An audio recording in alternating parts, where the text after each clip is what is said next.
তুষারপাতের পাশাপাশি শক্তিশালী শীতকালীন ঝড়ের কারণে যুক্তরাষ্ট্র জুড়ে প্রায় ১৩,০০০ ফ্লাইট বাতিল করা হয়েছে। শনিবার থেকে শুরু হওয়া এই শক্তিশালী ঝড়ে দেশটির বিস্তীর্ণ এলাকায় বিদ্যুৎ বিচ্ছিন্ন হয়ে পড়ে এবং গুরুত্বপূর্ণ সড়কগুলো বরফে ঢাকা পড়ে যাওয়ায় যান চলাচল মারাত্মকভাবে ব্যাহত হয়।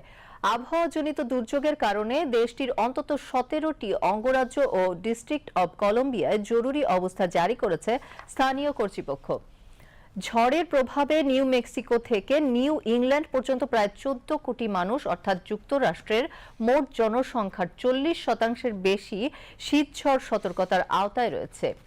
যুক্তরাষ্ট্রের জাতীয় আবহাওয়া দপ্তর ন্যাশনাল ওয়েদার সার্ভিস জানিয়েছে, শনিবার থেকে সোমবার পর্যন্ত দক্ষিণ রকি পর্বতমালা থেকে শুরু করে নিউ ইংল্যান্ড অঞ্চল জুড়ে ভারী তুষারপাত, বরফ বৃষ্টি ও শিলাবৃষ্টি হতে পারে।